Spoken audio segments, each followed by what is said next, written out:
음. 여러분, 안녕하세요.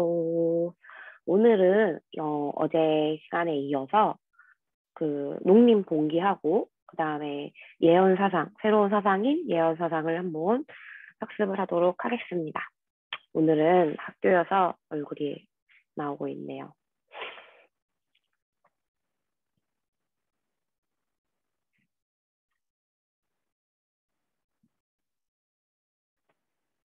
자, 화면 잘 보이죠? 자, 한번 잘 따라오도록 하세요, 여러분들.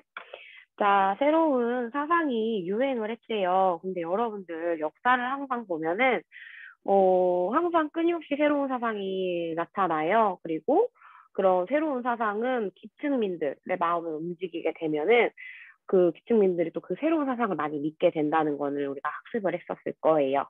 자, 그래서 그러면 이번에 무슨 사상이 유행을 했는지 한번 보도록 하겠습니다. 자, 전라북도 고창이네요. 바로 우리 옆에 있는 동네죠. 자, 보면은 비결이 나오면은 조선이 망하고 새로운 세상이 열린대요.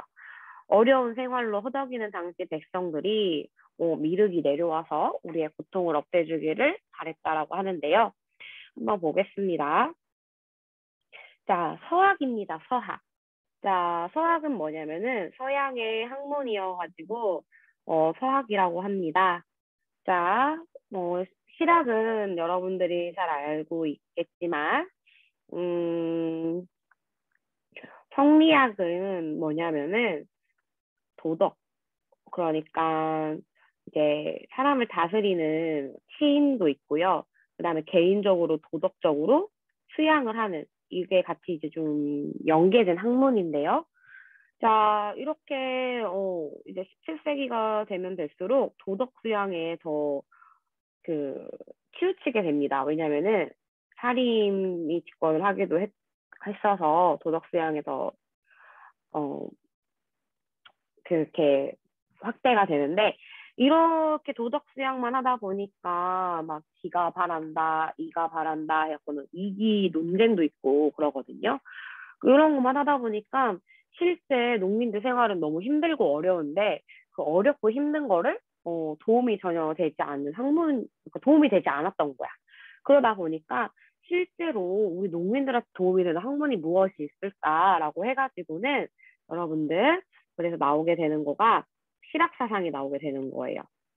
그래서 이 실학에서 지금은 여러분들 교육과정에서는 빠졌는데 초등학교 때 공부를 아마 이렇게 했을 거예요. 중농과 중상으로 나누어서 학습을 했을 거예요. 그래서 이렇게 새로운 학문인 실학도 이렇게 나오게 됩니다. 한번 볼게요. 자, 17세기 무렵 중국에 다녀온 사신들이라고 했는데 명청입니다. 명나라, 청나라. 자, 천주교 서적, 그리고 고려 만국전도. 자, 이때 청나라에는 명나라에는 마테오리치라고 하는 서양인이 있었어요. 근데 이 사람이 명나라에 온 목적은 그 천주교를 어떻게 하려고 했냐면은 포교하려는 목적이었어요. 그래서 대신에 이제 마테오리치가 가져오는 이 사람이 이제 예수회라고 하는 선교단이었는데 막 서양에서 막 만들어진 현미경, 그다음에 막 천체를 관찰할 수 있는 망원경 이런 것들을 막 가지고 온 거예요. 막 시계 이런 거를 갖고 명나라에 오니까 명나라에서는 이런 게 뭐야? 라고 하면서 관심을 가졌겠죠. 그러면서 마테오 리치는 좀 명나라의 그 관리로 있으면서 어 이런 성경을 이제 한자로 번역도 하기도 했어요.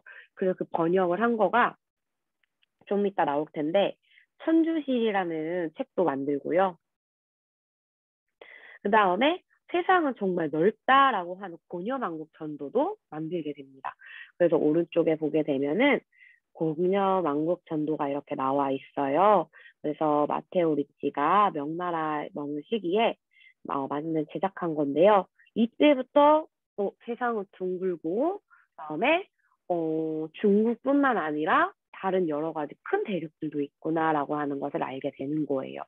그래서 항상 중국이 중화라고 해갖고는 자신들이 세상의 중심이라고 하는데 지금 사실은 지구는 계속 둥글고 돌고 있는데 중심이랄 게 사실은 없는 거죠. 내가 서 있는 곳이 그냥 중심이 된다라는 그런 내용인데요. 자, 그다음에 천리경, 만원경 등 서양 문물을 서학이라는 이름으로 조선에 소개됩니다. 서학은 조선의 과학기술 발달과 지식인들 세계관에 영향을 끼칩니다. 그런데 조선의 지배층들은 성리학 이론에 치우쳐서 당시 사회가 이렇게 바뀌어가고 있는 그런 거를 적절하게 대응을 하지 못하였고, 그래서 이제 실증적인 연구 방법으로 사회 모순을 해결하려고 하는 실학이 등장하게 됩니다. 그래서 농업 중심 개혁론자들은 토지 제도를 개혁해서 농촌 사회를 안정시키고자 하였습니다. 자, 그래서 유형원은 신분에 따라서 차등을 두어서 일정한 면적의 토지를 나누어 주자라고 하는 균전론이 나오게 되는 거고요. 이익은 생활에 필요한 최소한의 토지를 매매하지 못하도록 하는 한전론을 주장을 하게 됩니다. 그러니까 막 농민들이 먹고 살기가 힘드니까 최후의 보루 남아있는 토지도 다 팔고 또 떠들게 되는 거잖아요. 근데 아예 국가에서 법으로 토지를 아예 팔지 못하는 거를 법으로 만들자라고 하는 거예요. 그다음에 정량용은 토지를 공동으로 제작한 뒤 분배하는 여전론을 주장을 합니다. 자, 이게 무슨 말이냐면은 토지 매매 금지 이거는 영업전이라고 부르는 거고요. 그 다음에 공동으로 경작한 뒤 분배하는 여전제라고 하는 거는 무엇이냐면은 토지가 이렇게 있으면 이렇게 부액을 해요. 그래서 여기는 누구로 할까? 준수. 그다음에 여기는 도홍. 그다음에 여기는 단해. 이렇게 막 하는 건데, 자, 이렇게 토지를 나누어 주면은 이 가운데 남아있는 토지는 어떻게 하자? 공동으로 경작을 하자. 그래서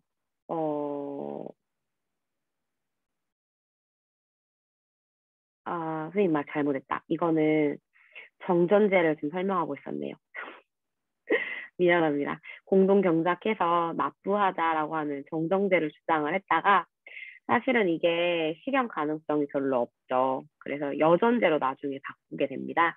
그래서 뭐냐면은 그냥 이 땅들을 서로 그냥 다 같이 경작을 해갖고는 나온 거 100석을 이제 재배를 했어요. 그러면은 이제 여기 5명이 경작을 했다라고 하면은 25석씩 아니지 20석씩 나눠 가지는 거예요. 이런 걸 의미를 하는 겁니다. 그러니까 약간 좀 공산국가 생각나죠? 그런 내용이 들어가 있습니다. 그다음에 상공업 중심 개혁론자들은 처음에 여기 농업 중심은 토지 제도를 개혁하자라고 하는 건데요. 상공업 중심 개혁론자들은 청의 문물도 수용을 하고 상공업 진흥을 주장을 한다라고 하는 거예요. 그래서 유수원이라는 사람은 직업의 평등을 강조하였어요. 그전에는 평등하지 않나요? 그전에는 산업공상이었습니다. 산업공상. 그래서 선비가 제일 높고 그다음 농민, 그다음에 수공업자, 상인 이렇게 상인을 가장 선대시했는데요. 그런 거 하지 말자. 직업을 다 평등하게 하자라고 하는 내용이 있었고 그다음에 홍대용, 자, 기술혁신, 자, 과학기술을 받아들이자. 청나라에는 이미 지금 엄청 좋은 과학기술이 들어와 있는데 우리 그런 거 다 받아들여서 우리도 같이 과학 발전시키자라는 내용이에요. 그리고 문벌제도 폐지. 그러니까 과거제도를 통해서 자꾸 세습되는 그런 신분제 같은 거를 하지 말자라는 내용입니다. 그 다음에 박지원, 수레와 선박, 화폐 유통의 필요성을 강조했는데 수레가 막 돌아다니고 선박도 돌아다녀야 동전이 어떨까요? 막 돌아다니겠죠. 그 상인들을 따라서. 그래서 이런 거 필요성을 강조했고요. 그 다음에 박제가는 수레와 배의 이용을 주장하고 소비 촉진을 통한 경제 활성화를 강조하였습니다.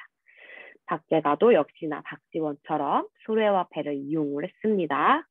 다음에 실학자들이 우리의 전통과 현실에 관심을 기울이고 역사, 지리, 언어 이런 걸 연구를 하면서 국학이 또 발달하게 됩니다. 자, 그래서 이익이라고 하는 것은 나와 있죠. 영업적 매매를 금하다라는 내용이 있습니다. 그래서 이게 음, 영업전 외에는 파는 것을 허락한다라는 내용이죠. 그 다음에 박제가 북하기를 저주를 했는데 재물을 샘과 같다. 그래서 우물에 지금 비유를 하고 있는 거고요. 그 다음에 이 사람도 역시나 수레나 선박에 그런 이용을 할 것을 주장을 합니다. 자, 그 다음에 예언 사상으로 넘어갈게요. 아, 근데 이거 외우는 방법 선생님 꿀팁 알려줄게요. 제가 수원에서 온 대용인데요. 아, 지원인데요.